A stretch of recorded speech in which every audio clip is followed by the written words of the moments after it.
Bé, bon dia, benvinguts. Benvinguts a tots, sent bé, sí. Bé, doncs comencem la jornada que hem vingut a fer avui, aquesta jornada d'estiu, i que aquest any, com heu vist, està molt centrada en l'atenció primària. Ja veureu que hi ha moltes raons de per què hem triat centrar-ho en l'atenció primària. I, entre altres coses, perquè o ens plantegem seriosament que això és el futur, és a dir, que la solució del sistema de salut, de tot el sistema, passa perquè apostem decididament per la primària, o segurament no ens en sortirem. I això no ho diem nosaltres, que també, des del Col·legi de Metges fa molt temps que estem apostant per aquesta via. Això ho diuen les organitzacions internacionals, la OMS, és a dir, jo crec que hi ha prou evidència de que això va per aquí. Per tant, i el Col·legi, com us deia, des de fa temps també està apostant, està fent recomanacions, etc. La darrera, que segurament coneixereu, les 30 mesures, una petició que fa el govern de la Generalitat a un grup d'experts que li diu: escolti'm, com podem resoldre després del Covid això? I s'elabora un document, les 30 mesures, on es parla molt de quin paper ha de tenir en el futur l'atenció primària. Un document, per cert, que tenia el consens de pràcticament tots els grups polítics, les organitzacions, etc., i que costa molt que arrenqui i que es posi en marxa. I ens ho hem de plantejar sobretot per fer un canvi. Jo crec que ho deia, hem sentit moltes vegades això, l'atenció primària és fonamental, és la clau del sistema, és la porta, etc. Però hem de donar un pas, hem de passar de les paraules als fets i hem de convertir de veritat a l'atenció primària en la gestora de tot el que necessita el pacient. I això vol dir dels recursos que ja té i d'aquells altres que necessitarà per fer la seva feina. I la idea que avui portàvem és compartir amb vosaltres en aquest àmbit més distès, més tranquil, quantes coses es poden fer a l'atenció primària. Per tant, el primer que hem de fer és creure'ns-ho nosaltres mateixos. De veritat que veureu que es poden fer moltes coses. I les hem de fer pel sistema, pels nostres pacients i perquè, si no, doncs no ens en sortirem. Mireu, els recursos, és veritat, falten recursos, no cal dir-ho, perquè venim d'un infrafinançament crònic, perquè encara tenim molts deures pendents. El salari dels metges, si ho comparem amb els nostres companys d'Europa, encara hi ha una diferència. Hem avançat una mica? Sí, segur, però hi ha encara molt camí per fer, s'han d'incorporar molta tecnologia, etc. Per tant, calen més recursos, però no n'hi ha prou, perquè hem de donar-li un tomb. I vol dir que hem de fer les coses diferents, hem de començar a veure que el rumb canvia. No podem anar amb aquesta dinàmica que els metges, per exemple, cada vegada tinguin una llista més reduïda de pacients. Això, en un entorn que és amb els professionals que tenim, doncs segurament ho farà insostenible. Per tant, aquest canvi també l'hem de fer. I la jornada va d'això, perquè puguem convèncer-nos entre tots i tenir, diguem-ne, la força que això és possible fer-ho. I per això què cal? Doncs segurament no moltes coses. En primer cal que el sistema en general i l'administració confiï en els professionals. Mireu, amb atenció primària avui tenim la generació de metges de família més ben preparada que hem tingut mai a la història. És un grup de persones, de gent, de metges i metgesses de família que probablement tenen uns valors diferents que la generació anterior, segur, que segurament tenen unes expectatives diferents, segur, però tenen una capacitat d'entendre el canvi i d'entendre el que ens vindrà a sobre que ja no tenen les altres generacions. Per tant, convé que confiem en els professionals, primera cosa, però no només això, els hem de donar eines. I les eines fonamentalment passen perquè tinguin autonomia per poder-se organitzar, per poder decidir què necessiten ells i el seu entorn. Mireu, nosaltres tenim un avantatge competitiu respecte als nostres companys d'Europa molt important i que no en som conscients. Treballem en centres de salut, a diferència dels companys francesos o de molts països d'Europa, i això no ho estem aprofitant. I a més treballem en un àmbit territorial determinat i en el que hi treballem un grup de professionals diferents. Tota aquesta fortalesa segurament encara té molt camí per recórrer i per tant també l'hem d'aprofitar. I el que volíem fonamentalment és que aquesta jornada la visquem en positiu. Ja està bé de queixar-nos i de veure que tot és un drama. Clar que tenim problemes, només faltaria, tothom té problemes, però si ho mirem, allò del got mig ple i mig buit, el got mig ple té molt més recorregut que el got mig buit. I ja no tant per nosaltres, sinó, com us deia, per les generacions que venen, per els canvis que s'han de fer doncs intentem veure-ho en positiu, posem-nos a les piles i fem-ho, perquè els professionals el tenim. Quan els hem donat les capacitats, hem vist que són capaços de fer-ho, tenen el coneixement, tenen les habilitats i tenen també els valors i la responsabilitat d'assumir aquests reptes. Per tant, jo crec que, vist així, no hauria de ser tan difícil, però la realitat és dura. I les coses, ho sabeu molt bé, canviar una petita cosa costa un horror. Fins i tot aquelles coses en les que hi ha consens, tothom diu que no s'han de fer, aquí han sortit temes administratius, de burocràcia, etc. I les continuem fent, i no hi ha manera de canviar-les. Per tant, posem-ho aquí, la rigidesa del sistema és una de les primeres coses que hem de vèncer. No aporta valor. En un entorn de tecnologia, d'intel·ligència artificial, com pot ser que encara estem fent tot aquest munt de coses que aporten el valor que és exactament zero? I fixeu-vos, si una cosa no s'ha de fer, és molt pitjor encara fer-la informàticament. Per tant, centrem-nos bé, perquè aquí tenim un camí molt important que córrer. I avui, a la taula ens havia d'acompanyar també un company, un metge de família noruec, que segurament vosaltres, o molts de vosaltres, vareu llegir un article, crec que és de l'any passat, és relativament recent, que plantejava un estudi ben fet metodològicament, amb una mostra molt àmplia, que plantejava el valor de la longitudinalitat, una paraula que s'encalla moltes vegades, però ja sabeu què vull dir. El professor Sandvik havia de ser avui aquí, però malauradament per un tema d'agenda i tal no ha vingut. Però li van demanar que, ja que aquest article realment tenia impacte, si ens podia fer una presentació en vídeo. Ell no està en directe, però sí que tenim una presentació que jo us convido que la veiem i després us presentaré l'altra ponent, que és la doctora Verónica Casado. Per tant, crec que tenim la presentació, si la podem posar. Bon dia. My name is Hogne Sandvik. I am a Norwegian general practitioner and the first author of this paper that I will present to you. It was published last year in the British Journal of General Practice. The paper describes the effects of personal continuity in general practice. But before going into details, I will show you a brief summary, a video. In August, the British Journal of General Practice published the largest ever study conducted into continuity of care. Researchers at the University of Bergen had analysed the health records of 4.5 million people, virtually the entire population of Norway, and looked at what patients derive from a long-standing relationship with their GP.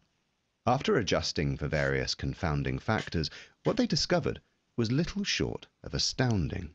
Patients who'd had the same family doctor for many years were 30% less likely to use out-of-hours services, 30% less likely to be admitted to hospital as an emergency, and 25% less likely to die than people registered with their GP for under a year.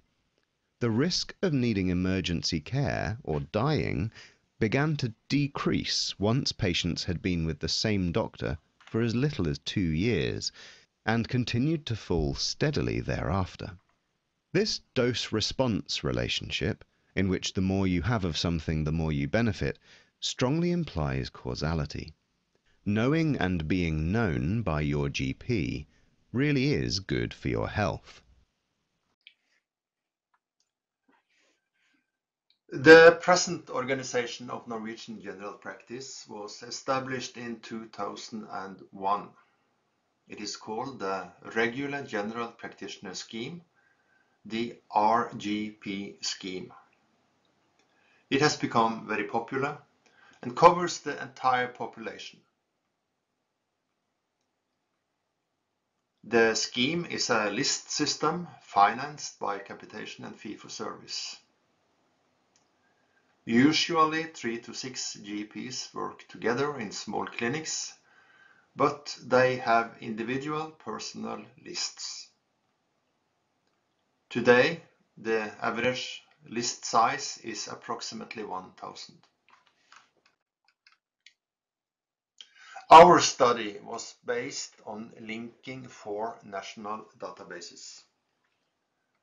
All Norwegian citizens have a unique personal identification number, and this ID number is used in various official records and allows for linking these records on an individual level.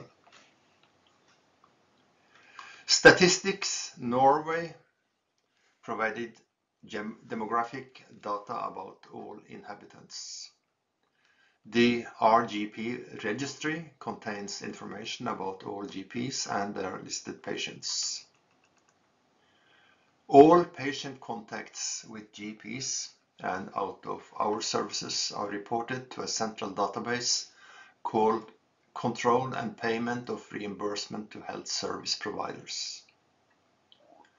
Finally, the Norwegian Patient Registry contains information about all patient contacts with specialized healthcare, including hospital admissions.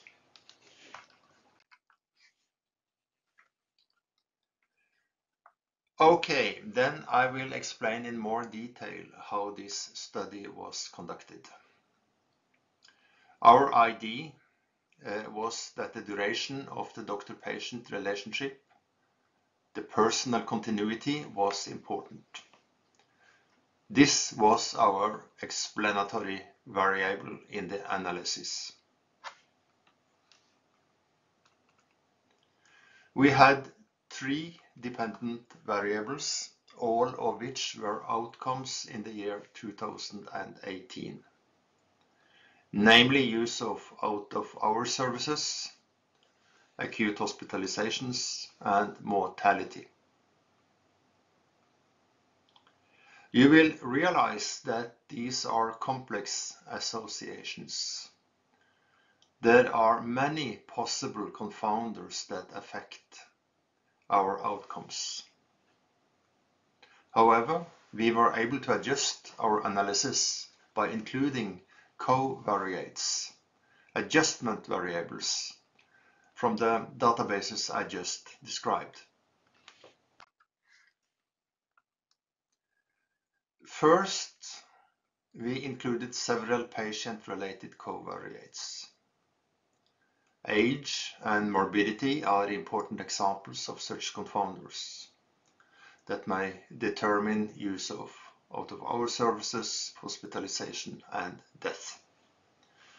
In addition, such variables may influence the duration of the GP-patient relationship and thus obscure its effect on the outcome. Gender, ethnicity, and education level are other variables that may influence health, the use of health services, and mortality. Centrality is a rural-urban variable. Finally, it is possible that healthy patients with few visits may have long continuity without the benefit of being well known by their GP.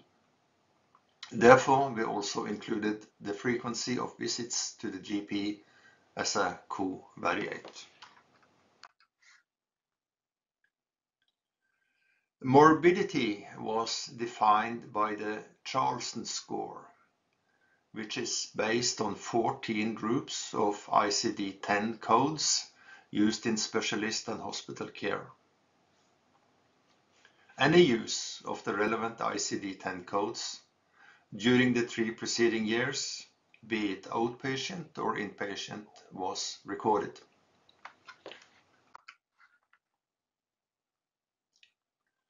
It is also possible that doctor-related factors may influence the outcome. And therefore, we included their gender, age, and general practice specialization as covariates. The number of patients listed with the GP may affect accessibility, and the number of vacant list places may be taken as an indicator of the GP's popularity and competence. Both these variables were therefore included as covariates.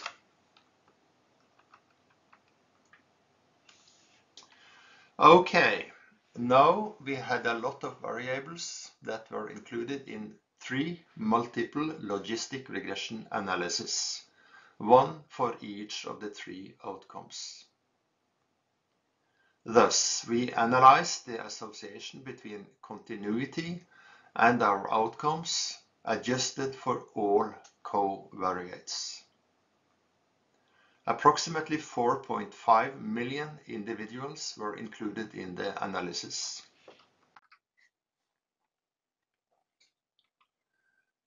First, we look at what happens with the use of out-of-hour services as continuity increases. The reference value is 1 year. That is, the duration of the doctor-patient relationship is 1 year or less. Odds ratio describes the probability of using out-of-hour service compared to the reference. Thus, an odds ratio of 0.87 means that the probability is reduced by 13%. As you can see, the odds ratio is gradually reduced as the duration increases. After 15 years, the probability is reduced by 30%. Here you can see a similar analysis of the probability of being hospitalized. After 15 years, the odds ratio is 0.72, which means the probability of being hospitalized is reduced by 28%. You may notice that the confidence intervals are very narrow. This tells us that the results are robust. And then we have mortality, the risk of dying. This is the ultimate hard endpoint in medical research. As you can see, the odds of dying is significantly reduced already when the doctor-patient relationship has lasted only 2 to 3 years. After that, the odds decreases gradually as continuity increases. After 15 years, the odds ratio is only 0.75.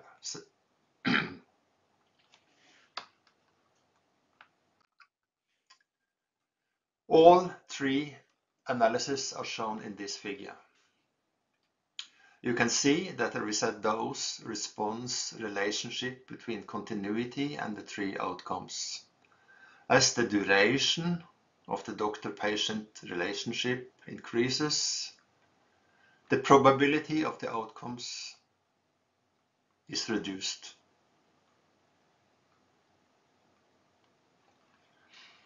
This indicates that the relationship is causal and not just an association. The study has received widespread attention, especially in Spain and in England. This article in the Times was important for arousing interest in the Parliament. The following video is taken from a discussion between the former and the present Secretary of Health, Jeremy Hunt and Steve Barclay.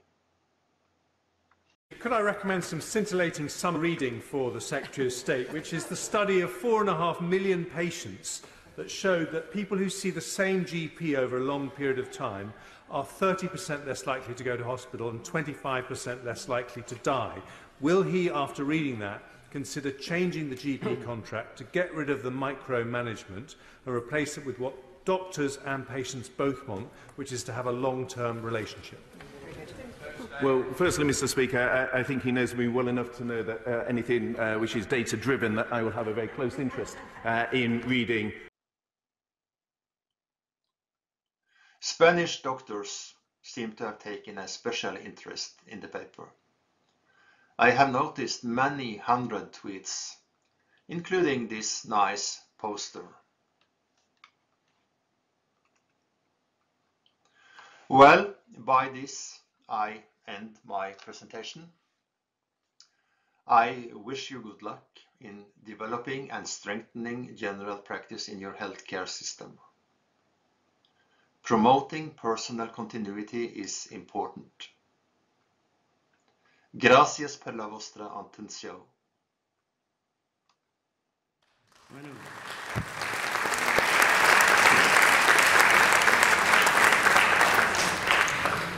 Bé, segur que després d'aquesta presentació us han sorgit dubtes. Ell no està aquí i no està connectat, per tant no els hi podem traslladar, però sí que ens comprometem que si teniu interès i ens feu arribar les preguntes per mail o per la gent de l'organització, els hi enviarem i ens comprometem a fer-vos arribar la seva resposta, perquè jo crec que aquesta reflexió és interessant. Fixeu-vos, ell deia que ha estat rebut amb molt d'interès. Bueno, jo no el desmentiré, però diguem-ne que l'interès ha estat desigual. Probablement els metges de família, els metges de primària ho han llegit amb molt d'interès, però potser altres sectors que el tenien que llegir també amb tant d'interès o més que nosaltres, potser no l'han acabat de llegir. Però bé, en tot cas, jo crec que era interessant que hi fos. Bé, a continuació us presentaré la doctora Verónica Casado. Ho faré en castellà perquè ella entén el català, però per cortesia ho faré en castellà, ¿no? La doctora Verónica Casado es médico de familia, actualmente trabaja en el Centro de Salud Universitario de Parquesol, de Valladolid, y actualmente es presidenta de la Academia de Medicina de Familia, pero tiene un currículum enorme, muy largo, y solamente destacar algunos aspectos, ¿no?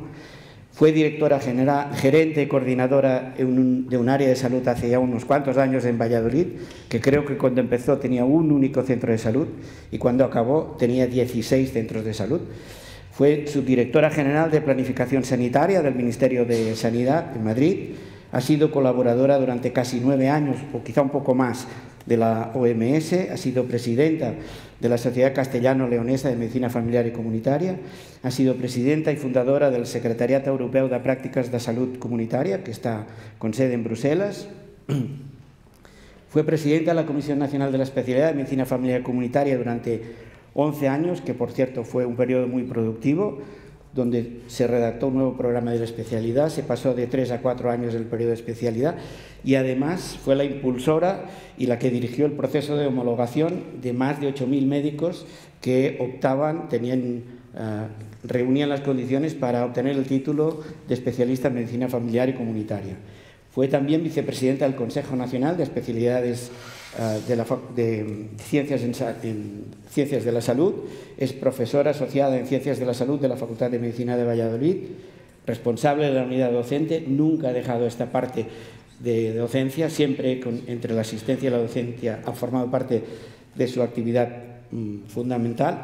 Y a todo este bagaje además se hizo famosa mundialmente porque tanto la Wonka Europa, la Wonka Mundial y la Wonka CIM la reconocieron como merecedora de un reconocimiento especial por su carrera y por la excelencia en la asistencia, ¿no?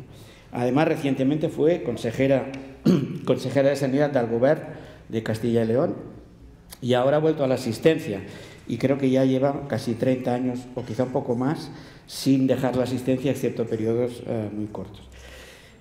Todo este currículum tan extenso a mí me sirve para explicar que se pueden hacer muchas cosas desde la atención primaria y que un ejemplo lo tenemos hoy aquí con Verónica.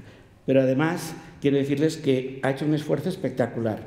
Venía de vacaciones y hace justo 2 días tuvo un grave accidente de coche.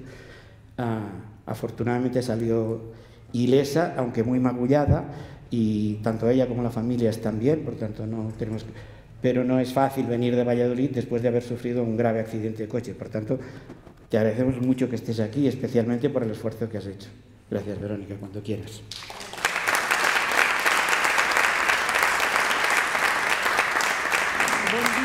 Bon dia a tothom. Moltes gràcies i hasta aquí. És a dir, yo entiendo catalán, pero tengo muchísimo respeto por todos los idiomas, el catalán, el inglés, y por eso no lo hablo, porque no quiero fastidiarlo. Entonces, como sé que todos me vais a entender, pues muchas gracias por hacer el esfuerzo. Cuando tú acudes a un sitio porque te llaman, acudes porque el sitio es importante, la organización es importante, el tema es importante y la amistad es importante. Entonces, si Jaume Sellares me dice, ven, pues yo evidentemente vengo. Y si además me dice, para hablar de la atención primaria, pues también vengo. Ustedes, después de escuchar al profesor Sandwich, ¿no creen que si hubiera un medicamento que redujera el 25 al 30% de ingresos, de mortalidad, no hubiera abierto todos los telediarios del planeta? O si fuera un fármaco, ¿no estaríamos todos tomándolo en el momento actual? Y sin embargo, ¿cuántos telediarios ha abierto la noticia de un trabajo muy bien hecho, de que somos imprescindibles para mejorar el nivel de salud de la población? Entonces, yo creo que esto es una reflexión importante. Entonces, yo lo que hice hace poco, he de confesar que con los ojos tapados la primera vez, fue preguntarle a la inteligencia artificial. Y le pregunté, no sé hacia dónde tengo que... Y le pregunté, lo primero que le pregunté es si tiene futuro la medicina de familia. Y lo primero que... Y yo estaba así, esperando. Y cuando me contestó me dijo, tiene mucho futuro. Y a continuación le pregunté si la atención primaria tiene futuro en los sistemas sanitarios. Y el ChatGPT... Espera, que quiero ir para atrás. Me dice... Se ha cortado, lo siento. Dice que sí, que tiene un futuro prometedor. Dice que existen varias razones por las cuales la atención primaria es crucial y se espera que siga siendo así en el futuro.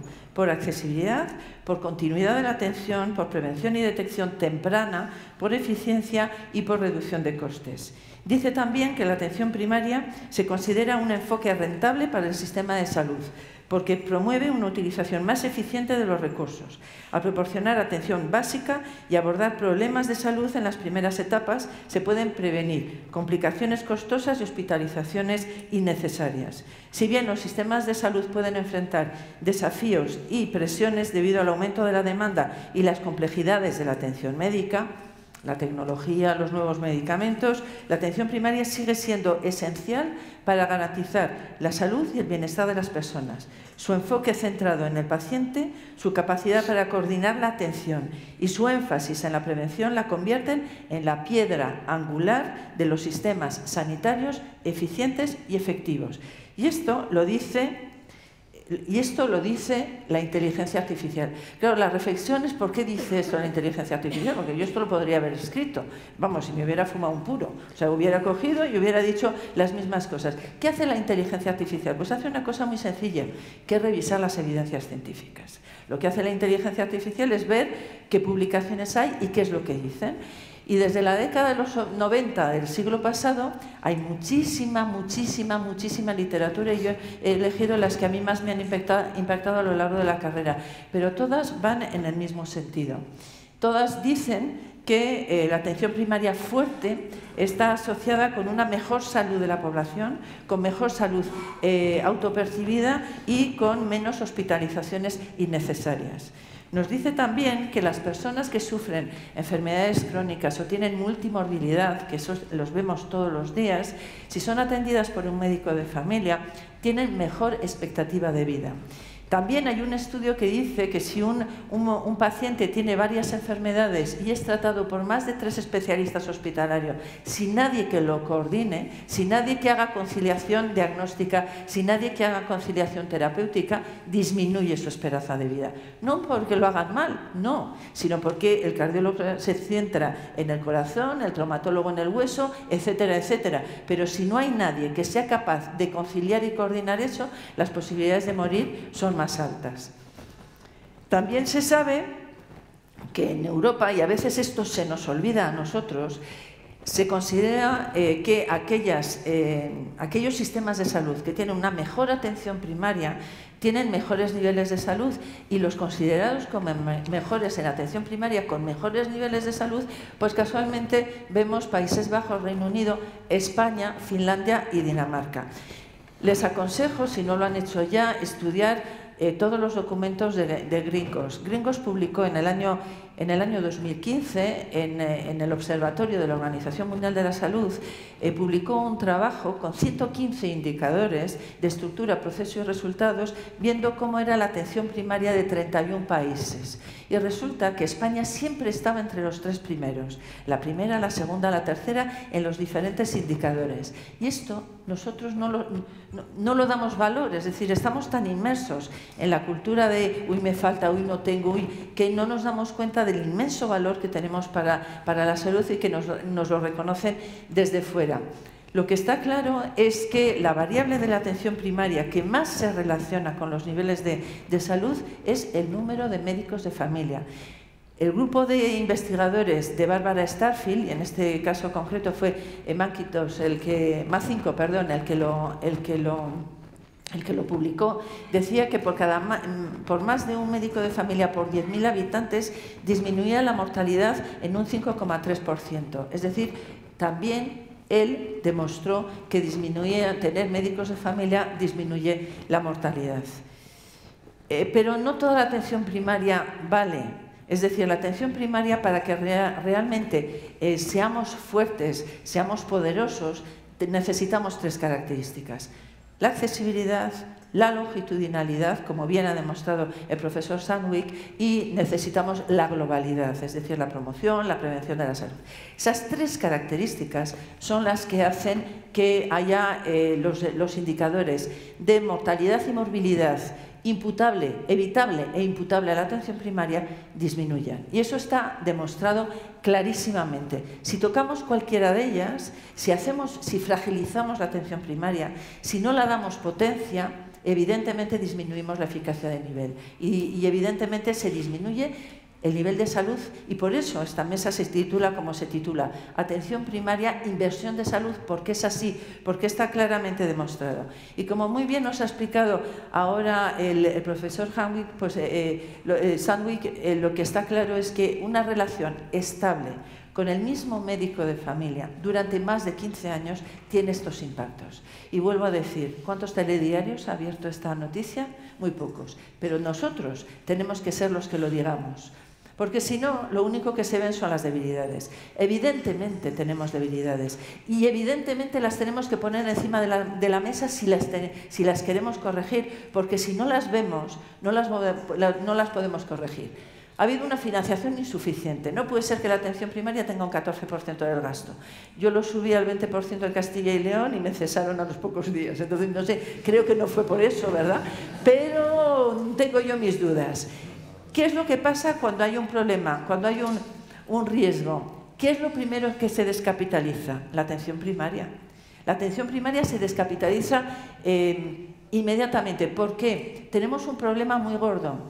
Nuestra acción de salud es invisible. No se ve. No se ve. Lo que nosotros conseguimos en los indicadores de morbimortalidad no se ve. El hacer un trasplante se ve, la hemodinámica se ve, el poner células madres se ve. Lo nuestro no se ve, lo nuestro se ve a largo plazo y se ve en todos los indicadores. Por lo tanto, esto nos lleva a un desconocimiento político, sanitario, académico y social del valor de la atención primaria. Tenemos un déficit de médicos de familia. No faltan médicos en este país. Año 2005, Elena Salgado le pide a 2 profesoras dos economistas de la salud, le pide un estudio sobre las necesidades de profesionales que íbamos a tener. En esos resultados, que ellas se entregaron en el año 2007, se dijo que en el caso que yo conozco bien, que es la Comunidad de Castilla y León, iba a haber 18 especialidades en precario en los años 2020. Lo clavaron. No solamente faltan médicos de familia, no solamente faltan pediatras, faltan cardiólogos, faltan urólogos, faltan traumatólogos, faltan un montón de especialidades, 18. Pero hasta 47, hay algunas que están en estable y algunas están en superávit. y seguimos ofertando las mismas plazas y seguimos ofertando lo mismo. Por lo tanto, ha habido un problema importante de planificación. Seguimos en déficit y vamos a seguir en déficit durante muchos años. Sin embargo, seguimos sacando 11.000 plazas, de las cuales la mayor parte son en superávit. Y luego nos extrañamos y decimos, uy, han sobrado 200 plazas de médicos de familia, es que no lo quieren. Ya hay muchas variables que analizar ahí.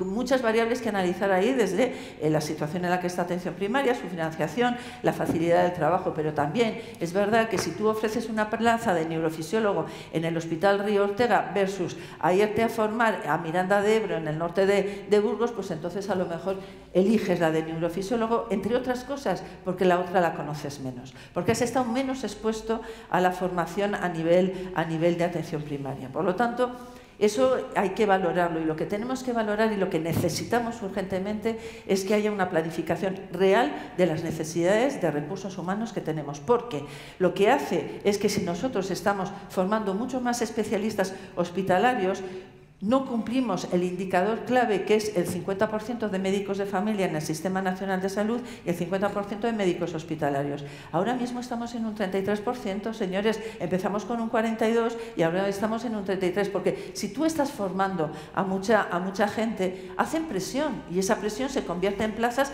que no se necesitan. Y sin embargo, creamos desiertos sanitarios. Por lo tanto, este es un tema muy importante, que es lo que nos lleva a lo que acabo de decir, que hemos pasado del 42% a un 33%.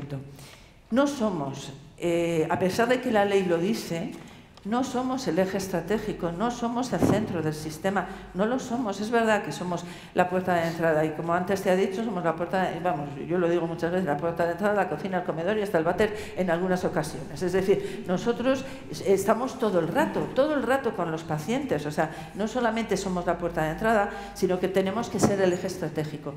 Pero una de las cosas que analizó Pelone en un estudio magnífico, dijo, ¿por qué en España, teniendo tan buenas valoraciones, no tienen tanto impacto como el que podrían tener?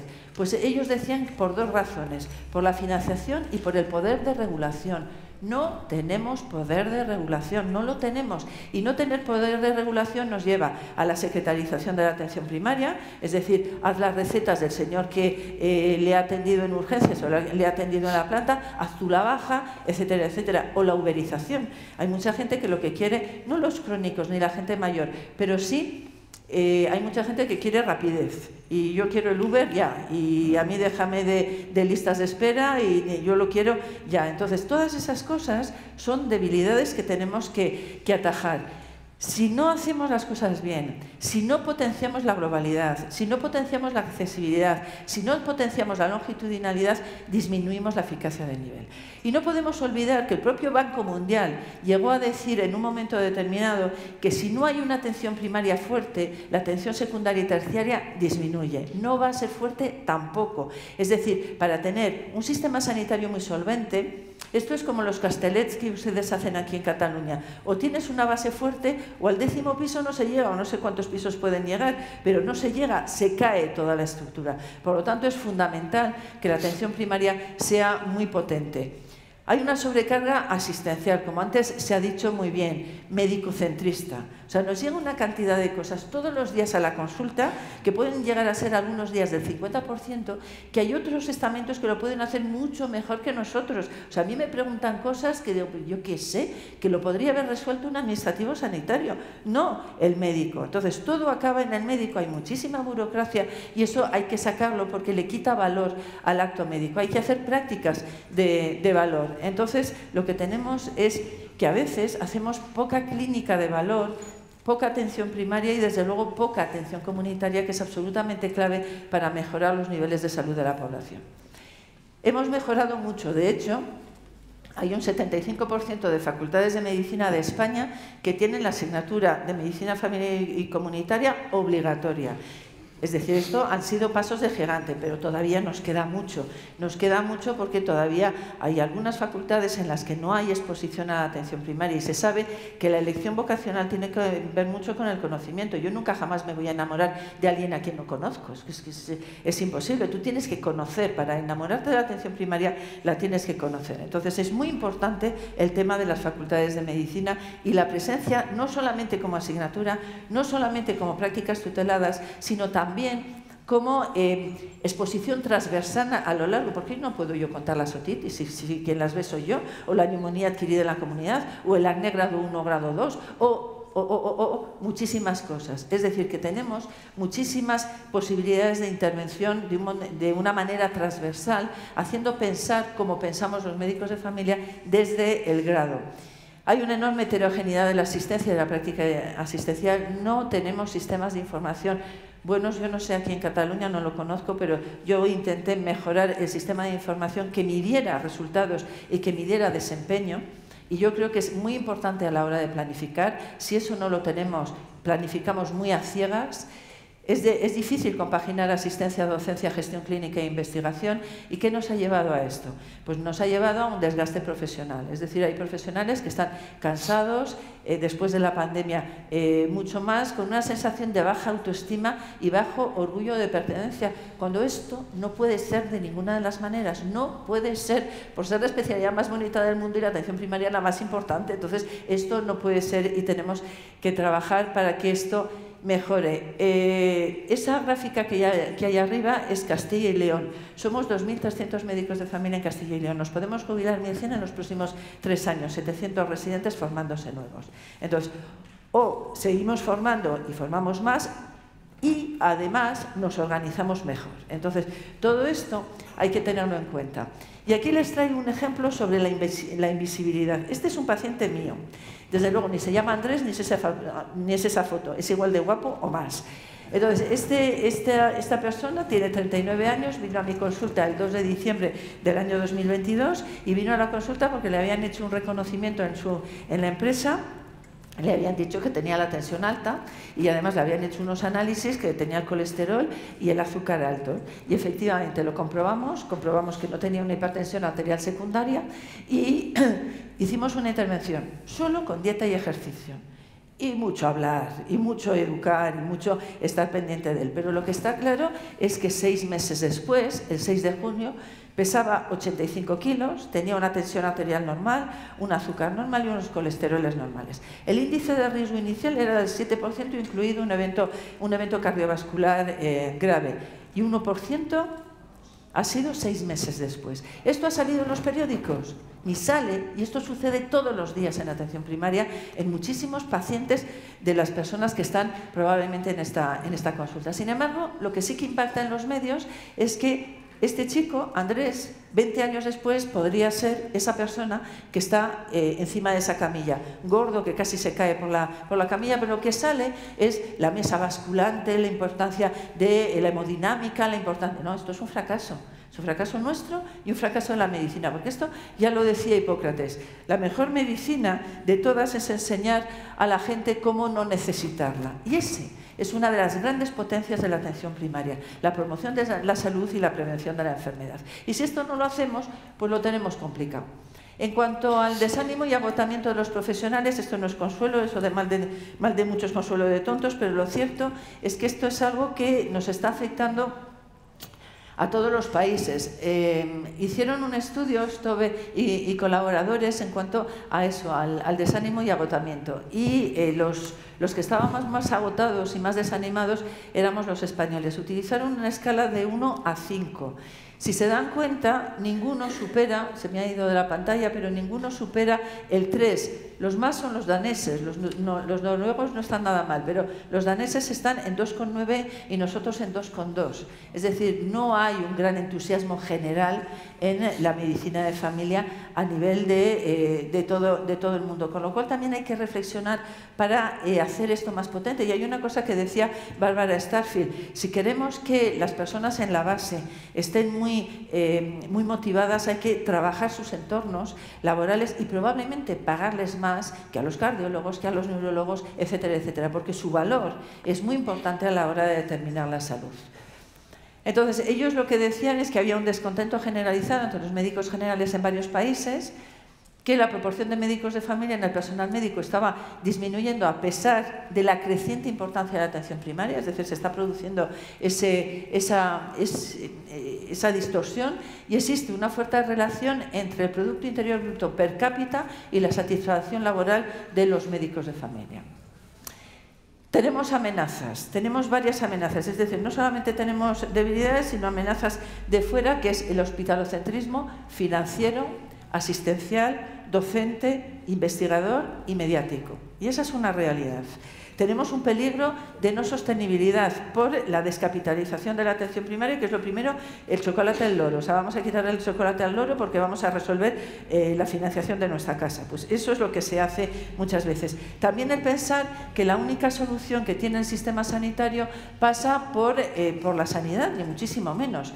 Esto, la LOM 1978, es decir, que hace muchísimos años se sabe que estilos de vida, entornos, tiene más influencia sobre la salud, y ahí es donde estamos posicionados la atención primaria, para trabajar con nuestros pacientes en estilos de vida y entornos. En algunas comunidades autónomas tenemos graves problemas de despoblación del medio rural, con dispersión geográfica y todos con envejecimiento de la población. Es decir, esto son variables que las tenemos ahora. Y luego tenemos un problema muy importante que he vivido en primera persona. No hacemos política sanitaria con mayúsculas, hacemos política con la sanidad y nos atizamos los unos a los otros con la sanidad. Pero cuando tú propones, vamos a hacer un pacto por la sanidad, vamos a sentarnos para ver qué puntos en común tenemos, nadie quiere.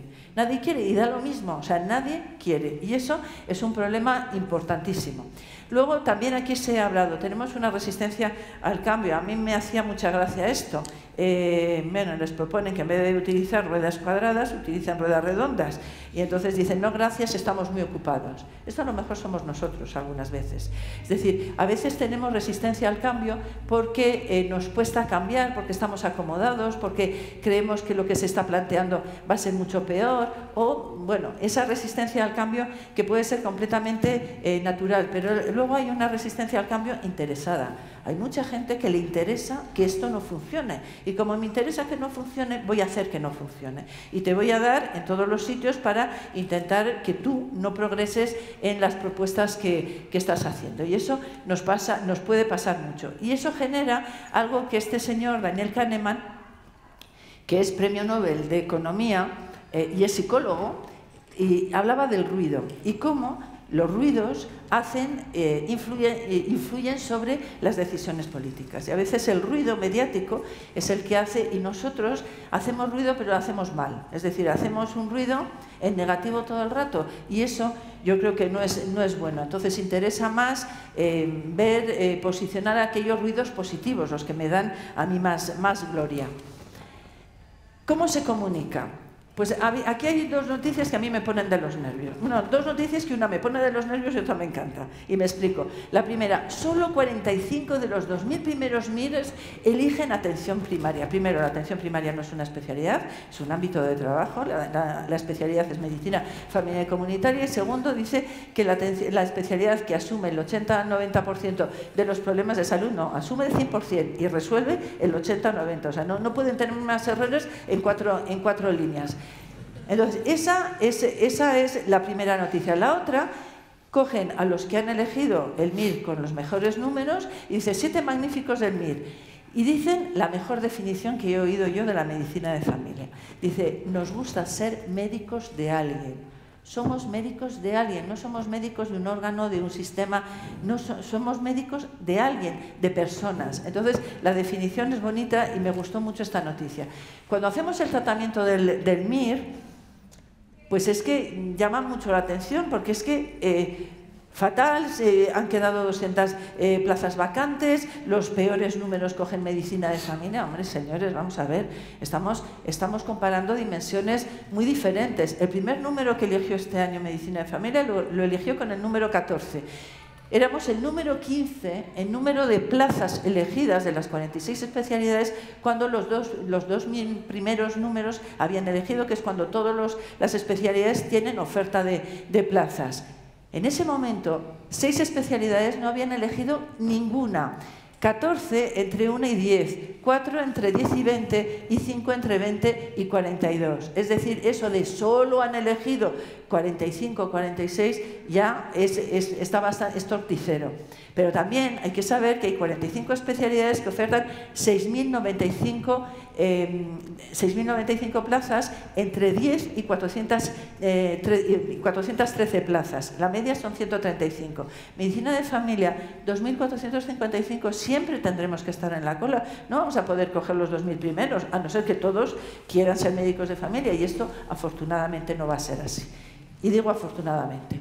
No se pueden comparar magnitudes tan diferentes. O sea, tú cuando comparas una magnitud pequeña con una grande, a cualquier matemático que se precie te va a decir que no es comparable, que tienes que hacer un estudio. Pero si analizamos, cuando endocrinología agota sus 103 plazas, se habían elegido 191 plazas de medicina de familia. Cuando reumatología agota 82 plazas, 406 plazas de medicina de familia. Y cuando neumología agota 157 plazas, medicina de familia 637.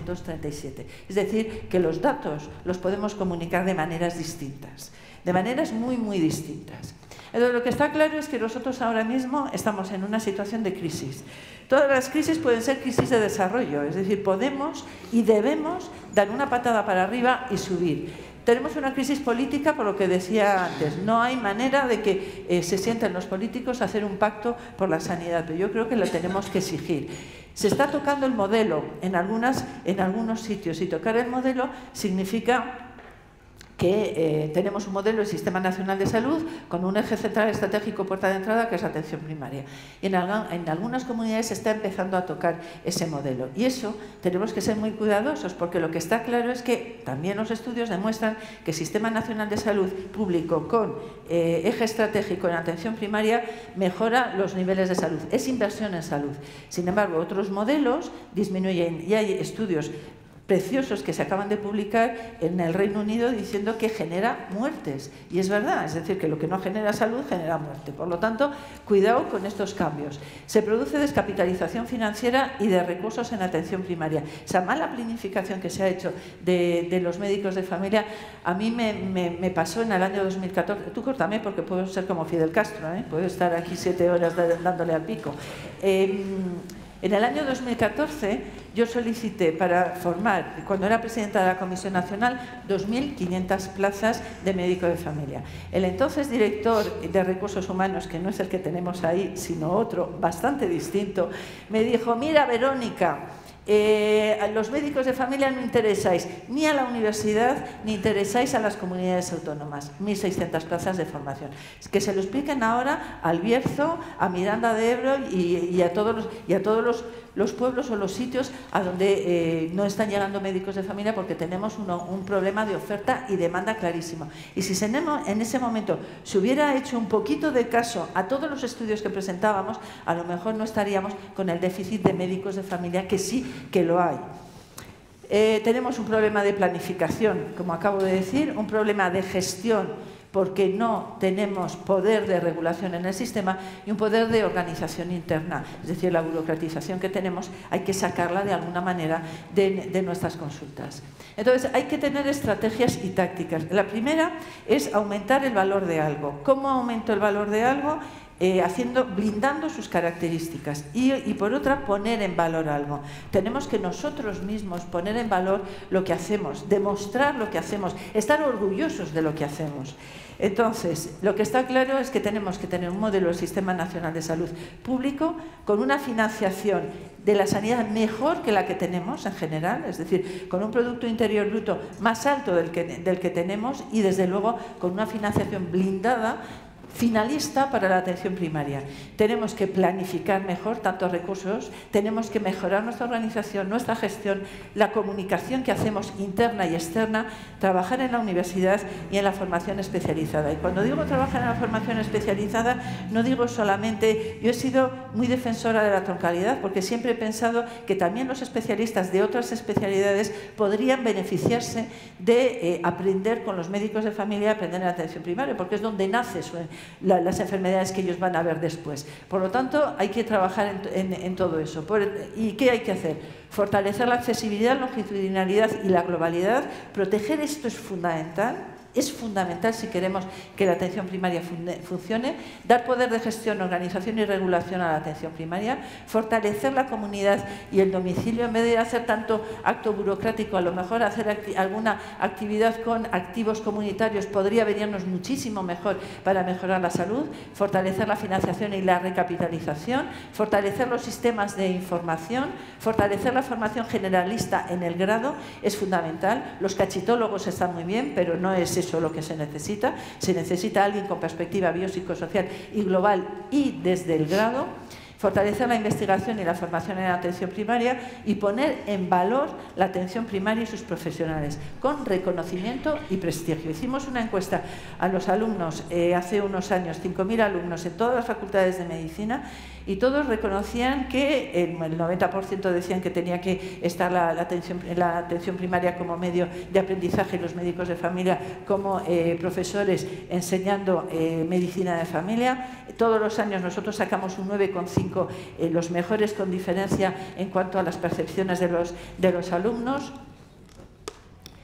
Y por lo tanto tenemos y ellos nos decían decían una cosa que es importante, y es que decían que nosotros teníamos prestigio social, es decir, es verdad que nuestros pacientes nos quieren y tanto es así que vienen a decirnos, oye, me has mandado al cardiólogo y me ha dicho que me tome esto, me lo tomó. Eso os ha pasado a todos, yo estoy segura que vamos, que todos los días. Entonces, prestigio social tenemos, pero no prestigio académico. Y el prestigio académico tiene mucho que ver con la investigación. Entonces, es muy importante que sigamos investigando en atención primaria y que sigamos formando en atención primaria. Hay que poner en valor la atención primaria y, por lo tanto, como decía, el reconocimiento y prestigio. Y voy a acabar con esta frase que a mí me gusta mucho, que es de Gregorio Marañón, que dice: no sabrás todo lo que valgo hasta que no pueda ser junto a ti todo lo que soy. No sabremos todo lo que vale la atención primaria hasta que no podamos hacer de verdad la atención primaria que debe ser. Y la atención primaria no se tiene que reformar ni reconstituir, no. Lo que hay que reforzarla, lo que hay es que fortalecerla. Pero los mimbres los tenemos y prueba evidente es que estáis ahí. Muchas gracias.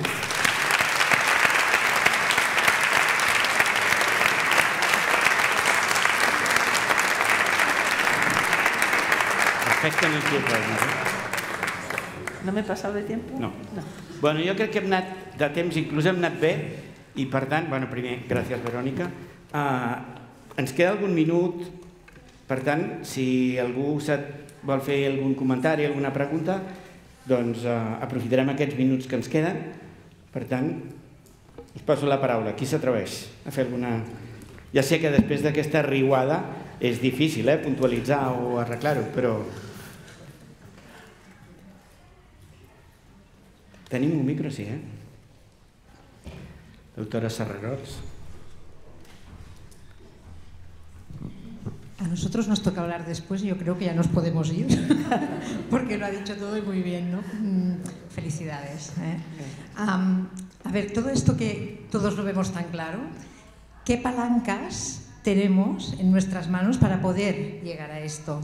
¿No? Realmente, ¿qué fuerza? ¿De dónde la sacamos esta fuerza para que realmente lo podamos conseguir? A ver, yo creo que la fuerza, bueno, sabéis que yo he sido consejera durante 2 años, 5 meses y 5 días, y me he dado cuenta de lo importante que es la política. O sea, la política es clave, la política es decisoria. Les tenemos que interesar, es decir, tenemos que convencer a los políticos de que esto que nosotros estamos defendiendo es importante, porque ellos determinan qué financiación hay, y sin financiación todos los estudios lo dicen. La universidad también es muy importante estar ahí. Y luego todos los foros, vosotros, la Organización Médica Colegial, las sociedades científicas, todos tenemos que estar unidos intentando transmitir estos mensajes, porque a mí me da mucha pena, pero es que lo dice la inteligencia artificial, y la inteligencia artificial solo te dice lo que dicen las evidencias. Entonces, el que las evidencias no calen es por el ruido que decía Kahneman. Pues hagamos ruido en positivo, no. Y queremos limitar las agendas. A ver, vamos a ver, alma de cántaro. Si tú tienes 45 pacientes y limitas 35, ¿quién los ve? Y además quieren que les veas tú, porque afortunadamente tenemos cupos. Entonces nos tenemos que reorganizar de otra manera. Entonces yo creo que tenemos que trabajar a 3 niveles. Tenemos que trabajar al nivel político, tenemos que trabajar a nivel estratégico y táctico, y también a nivel operativo. Nosotros en los centros de salud tenemos mucho que mirarnos, ¿eh? O sea, yo ahora que he vuelto a mi centro de salud, que les tengo a todos llorando, que me ponen de la cultura de las quejas, que no puedo con ella. Pero vamos a ver, tenemos este problema. ¿Cómo lo tenemos que abordar? Lo que es nuestro, vamos a abordarlo nosotros. Y hay mucho de organización que tenemos que abordar nosotros. O sea, yo no puedo ver a un señor que pida cita para preguntar si han trasladado su expediente a Valladolid. ¿Pero qué me estás contando? O sea, ¿qué me estás contando? Si yo esto lo voy a resolver mucho peor que el administrativo. Entonces, como no lo resuelvo, pues ya que estoy aquí, entonces eso se convierte en 7 motivos de consulta. Pero, evidentemente, tenemos que reordenarnos desde dentro. O sea, es fundamental. O sea, es fundamental que la enfermería tenga un papel. Yo siempre he pensado que lo que puede hacer un administrativo que no lo haga una enfermera, lo que puede hacer una enfermera que no lo haga un médico, y lo que puede hacer una atención primaria que no lo haga atención hospitalaria. Y eso yo creo que es una máxima fundamental. Y no podremos ser buenos clínicos, ni buenos de familia, ni buenos de comunidad, si no tenemos tiempo. Y el tiempo es la variable fundamental, la que nos hace que podamos resolver mejor o no. Y para tener tiempo hay cosas que nos tienen que dar, es decir, nos tiene la administración que dar, pero hay cosas que tenemos que organizar nosotros dentro de nuestras propias consultas. Entonces, hay que trabajar a 3 niveles. Hay que trabajar a nivel político para la financiación y para la organización y la gestión, para que nos den poder de regulación de verdad. O sea, poder de regulación, hay algo que muchas veces se ha dicho, pero ¿qué sigue a los pacientes? El dinero. Entonces, si yo tengo que gestionar al 100% de la población y tengo que resolver el 80-90% de las cosas, a lo mejor yo tengo que tener posicionada más dinero para que yo pueda resolver y buscar a mis interlocutores más válidos. Entonces, esas cosas hay que hacerlas, pero hay que hacerlas bien. Y para hacerlas bien necesitamos sistemas de información. Si no tenemos sistemas de información, estamos perdidos. Estamos perdidos porque el ruido nos podrá. O sea, no podremos demostrar con datos. No sé si te he contestado. Gràcies. Crec que hi ha alguna pregunta més. Mentre li passeu el micro, endavant, doctor. També hi ha una cosa que ens hem de plantejar els professionals. Potser a vegades val més demanar perdó que no demanar permís. És a dir, hi ha moltes coses que es podrien fer i hem de ser conscients de que provem-ho, no passa res. I després també ajudem a qui toqui, en aquest cas a l'administració. Ja està bé que ens segueixin comprant visites i coses que no aporten valor a qui en corresponda, que probablement el que toca és comprar resultats de salut. És més difícil? D'acord, però és que si ens compren visites farem visites i el sistema el que ha d'aprendre és que això s'ha de canviar. Dime cómo me mides y te diré cómo actúo. Exacto. Eso es así. Sí, gracias por la presentación. Te tengo un gran aprecio y un seguimiento en estos 30 años, sobre todo los últimos 10 años. Entonces, me gustaría hacerte una pregunta y hacer unas reflexiones a ver qué te parece a ti. Yo soy médico de familia, estoy trabajando aquí en Cataluña, llevo más de 30 años trabajando en el sector como médico de familia. Entonces, a lo largo de todos estos años, pues siempre hay una serie de puntos que están allí y que están sin resolver. Es decir, se sigue en una situación de no avance, se está estancado. Los problemas de incumplimiento de la longitudinalidad han estado favorecidos por el propio sistema. Parece que me ha interesado que el mismo médico de familia sea el que atienda al mismo cupo, las mismas personas. Por otro lado, el tema de la accesibilidad es un problema compartido médico y el sistema también, el propio médico de familia también es responsable de la accesibilidad. El tema de la limitación de agendas también, yo creo que no beneficia, por más que se diga, limitación de agendas, y es decir, que cada día hay que visitar 25. ¿Por qué hay que visitar 25? Si un día se puede visitar 30, 40 y otro día se puede visitar 10 o 15. Nosotros, como médicos de familia, hemos de favorecer que no existan listas de espera, porque es vergonzoso que se esté promocionando las listas de espera. Sí que es verdad que a veces el propio sistema no favorece una sobrecarga, pero nosotros mismos tenemos que implicarnos y solucionar el problema. Es decir, no podemos ser tan rígidos, sobre todo la confección de agendas, que es lo que quería yo abordar, el tema de las agendas. Y la longitudinalidad, creo que lo que no se puede hacer en un CAP es, cuando hay un médico de familia que lleva 15 años con el mismo cupo, por un tema de pirámide poblacional y por reestructuración de cupos para que a todo el mundo le toque lo mismo, desasignar a un paciente anciano que lleva mucho tiempo con su médico y pasárselo a otro médico de familia. Y luego el potenciar las urgencias. Parece que al sistema le interesa que el sistema de que se esté tratando más la urgencia que la cronicidad, pues parece que le está bien. Y el mismo paciente, pues al final, claro, si no se le educa, pues seguirá yendo a urgencias de los hospitales y de los CAPs y de las unidades de las SAPs. Alex, claro, aquí hay un problema. Donem-li temps a que respongui, sí? Sí. Sobre todo el tema de las agendas. ¿Qué te parece a ti la limitación en agendas, incluso en la distribución de las actividades? Tanta telefónica, tanta consulta, tanta telemática. ¿Cómo lo ves? A ver, primero yo creo que necesitamos flexibilizar mucho más. Estoy totalmente de acuerdo contigo, o sea, en la reflexión que has hecho, totalmente de acuerdo. Nuestros tres elementos son accesibilidad. Yo cuando tengo lista de espera y la tengo, sufro como un auténtico perro. O sea, es que sufro muchísimo. Pero también es verdad que reconozco que soy menos accesible porque hay entre un 25 y un 50% de cosas que yo no debería de hacer. Y hay otras tantas que sí debería de hacer. Por lo tanto, tenemos una cosa que se llama equipo de atención primaria. En el equipo de atención primaria yo creo mucho en el trío. Y el trío significa médico de familia, enfermera de familia y administrativo sanitario de familia y comunidad. Porque hay veces que tenemos consultas, vengo a por el resultado de la citología. Yo ya lo he visto, sé que es normal. ¿Tiene que ser eso una consulta? O ya sé qué tratamientos crónicos tiene este paciente. ¿Tiene que venir a renovar la consulta, la receta cada 3 o 6 meses?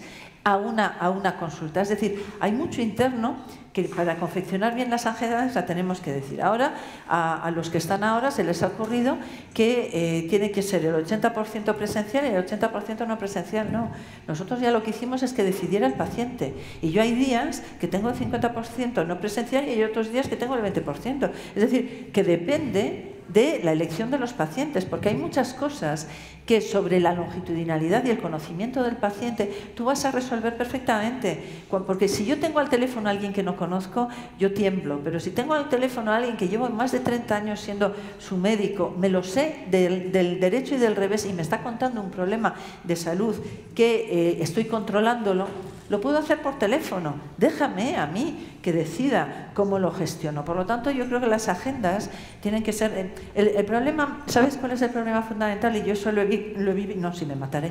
El problema fundamental ha sido que desconfiamos los gestores de los profesionales y los profesionales de los gestores. Es decir, los profesionales decimos, estos no tienen ni idea, están en un despacho, no saben lo que dicen, hacen barbaridades. Y en el despacho dicen, son unos vagos, no hacen las cosas bien. ¿Por qué? Ruiz Tellez hizo un estudio precioso en el que cogió 600 cupos de médicos de familia y vio que eran 4/4. Un 25% de médicos de familia trabajaba muy bien, resolvía mucho y además lo hacía de una manera muy eficiente. Y eso los llamamos los invisibles. El otro 25% eran los house. Se les ve mucho, hacen cosas muy avanzadas, gastan mucho más dinero, pero son resolutivos. Hay otro 25% que no hace nada, ni gasta ni hace nada. También son invisibles. Y luego hay otro 25% por el que nos juzgan, que son los que no hacen nada, lo mandan todo, gastan una barbaridad y son los que a veces ven más los médicos hospitalarios y se quedan con esa imagen. Entonces, ¿qué tenemos que intentar? Pues tener sistemas de información que detecten estas cosas y desde luego nunca jamás quitarle a un médico pacientes que lleven más de 15 años con ellos, porque eso es una auténtica barbaridad y eso hay que potenciarlo. El dinero, nos guste o no, funciona. Cuando tú pones un incentivo y pones un incentivo determinado, dime cómo me mides y te diré cómo me comporto. Y si tú me mides la longitudinalidad y de alguna manera favoreces que yo sea el médico de familia estable para para un cupo de pacientes, lo voy a ser a lo mejor, probablemente. Entonces, no solamente es la accesibilidad, porque medir la accesibilidad sin medir la longitudinalidad y la globalidad, yo podría ser muy accesible. O sea, podría tener mogollón de citas el mismo día, si dejo de ser global, si dejo de hacer promoción de la salud, prevención de la enfermedad, si me cargo la prevención y hago la uberización, vengo por esto, te resuelvo esto, pero no me ocupo de nada más, yo te quito la lista de espera. Por lo tanto, son las tres cosas juntas las que tenemos que trabajar nosotros. Por lo tanto, las agendas tienen que estar al servicio de las tres.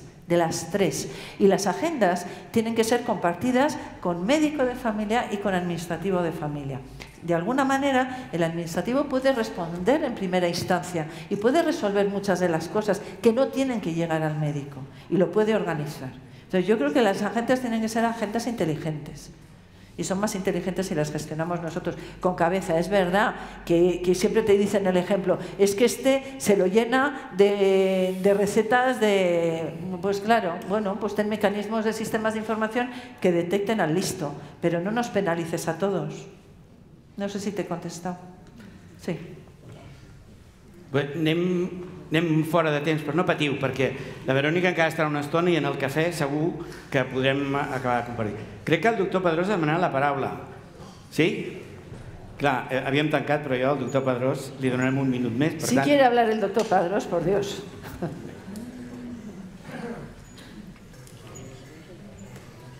Porque como el doctor Padrós no hay dos. Gracias a Dios.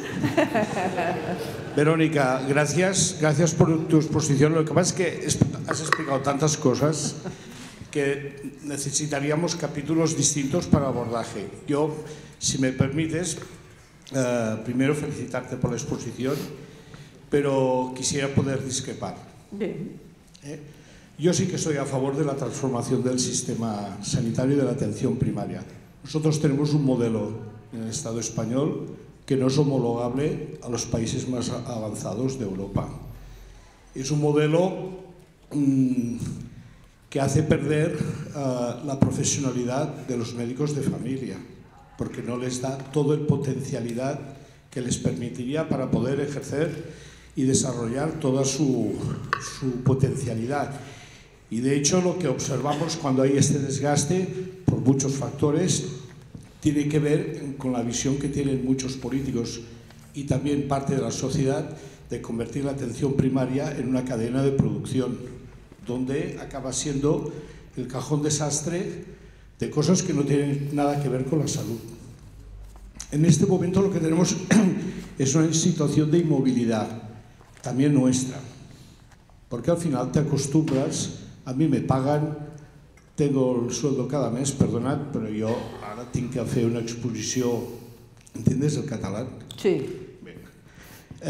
Estem en braços caiguts i per tant, bueno, si ningú es mou, els gestors ganes de moure's no en tenen. Ara faré generalitzacions i quan generalitzes segur que acabem sent injustos, no? Els polítics fan afirmacions i nosaltres hem acabat acceptant que el 40% del nostre temps estem fent feina que no aporta valor. Però quan nosaltres fem mogudes per desburocratitzar les consultes, ens trobem resposta immobilitzadora de tot arreu, però també dins la pròpia professió. Llavors, jo a vegades li pregunto a companys meus d'atenció primària què enteneu vosaltres per un professional? I saps què passa ara? Que és que no m'ho saben explicar. És a dir, un professional, l'ideal d'un professional és el control de la teva feina. I quan tu treballes al sector públic, això ha de tenir una contraprestació que és donar comptes del que fas. Per tant, toqui'm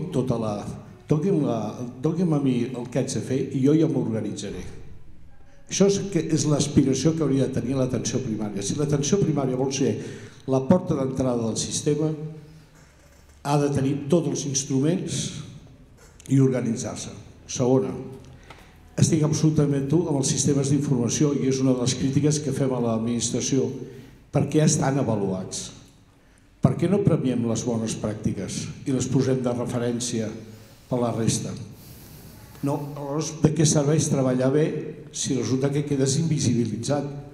Per tant, sí que necessitem transformar el sistema sanitari i necessitem transformar l'atenció primària. Per què? Per dotar-la del màxim de capacitat de poder gestionar els problemes de salut. Jo no sé si han de ser 25, 40 o 30. Això ho ha de decidir el metge. Aquí hi ha un amic nostre, que és en Joan Maria Benet, que està per aquí, aixeca el braç. És metge de primària a l'àmbit rural. I deia, jo ja sé quins són els malalts. Els meus malalts, els que necessiten visita, els que necessiten atenció com es diu, telefònica o informàtica. A mi no m'ho han d'explicar. Ells s'ho han pogut organitzar. Això és el que hauríem de poder aspirar. Tu parles de l'administratiu. Nosaltres hem apostat per una figura que és l'assistent clínic, que és un administratiu format especialment. Bé, en definitiva, jo el que crec és que necessitem que a nivell de l'Estat poguéssim aconseguir un fil conductor de consens, que és el que hem treballat des d'aquí. Jo crec que els principals partits polítics, i ara vull en representació parlamentària, han assumit aquell treball que vam generar des del Consell de Col·legis de Metges de Catalunya i que s'hi van sumar totes les professions i tots els agents de salut de Catalunya per fer allò de les 30 mesures que s'havien d'aplicar. Necessitem voluntat, però jo també crec, Verònica, que si nosaltres com a professió no trobem elements de consens i sortir de la comoditat de la immobilitat, jo et vull dir-te que no tothom a la professió mèdica a Espanya pensem igual. Perquè tu parlaves de l'OMC, però l'OMC no tots, nosaltres formem part de l'OMC, però nosaltres no compartim moltes coses que es diuen. I una d'elles és que jo crec que hem de ser disruptius. Si la medicina de família vol liderar el sistema sanitari, i jo vaig publicar un article a La Vanguardia fa una setmana parlant d'això, hem de tornar a repensar, sí que hem de tornar a repensar quins són els valors que sustenten aquesta vocació. Sí que hem de reclamar als polítics sota l'evidència que la longitudinalitat, a diferència, s'ha vist, retalla esperança de vida, si s'aplica o no s'aplica, però hem d'empènyer a que es canviïn les formes que tenim preconcebudes com a bones. A mi m'ha donat a entendre de la teva exposició que el que hem de fer és reforçar l'atenció primària. Si no hi ha transformació, no la reformarem, no la reforçarem, perquè hem de canviar hàbits. Hi ha una cosa que es diu la cosa, la tenim acunyada a Catalunya, la cosa. És la cosa, la trobes al CatSalut, trobes a l'ICS, trobes a les organitzacions i el trobes als propis companys, que és una cosa que fa que les coses no canviïn. I nosaltres ara toca ser disruptius. Hem de primar a partir de l'evidència que tu deies, sistemes d'informació, i que el sistema publiqui les bones pràctiques. Perquè si no tenim bons referents, els més joves no sabran quin és el fil conductor. I sortir de la queixa permanent. Perquè al final de la queixa permanent ningú vol formar part d'un grup que només es queixa tot el dia. Quan el que fem, i acabo aquí, hem de posar un valor. Són milions d'actes mèdics que es fan cada dia, o milions o milers d'actes mèdics que es fan cada dia, que cuidem els nostres pacients, que és extraordinari el que fem, y por tanto, prou de queixa y posar en valor lo que es fa. Vale. Vamos a ver, yo no creo que tengamos tanta discrepancia, creo que no tenemos ninguna discrepancia, quizá en la terminología. Yo creo que no solamente hay que transformar la atención primaria, sino que hay que transformar todo el sistema de salud. Es decir, yo creo que también en los hospitales hay mucho que mirar. Es decir, hay mucho que mirar en los hospitales, hay mucho que mirar en urgencias y emergencias y hay mucho que mirar en atención primaria. Cuando yo digo reforzar, cuando yo he hablado de las debilidades, lo que he identificado son todas las cosas que tú has dicho. Y cuando digo reforzar, es reordenar el sistema y darle potencia y evitar esas debilidades. Por lo tanto, que eso al final es transformación, claro. Pero es que es transformación no solamente de la atención primaria, sino de todo el sistema. O sea, todo el sistema tiene que transformarse, porque nosotros no podemos transformar la atención primaria si no tenemos poder de regulación. Y si no tenemos poder de regulación y no hemos transformado el sistema hospitalario, pues tenemos un problema grave. Por lo tanto, no creo que haya tanta discrepancia. Probablemente en utilizar las palabras, pero en el contenido de las palabras creo que estamos de acuerdo. Deixem-ho aquí? Sí? Bueno.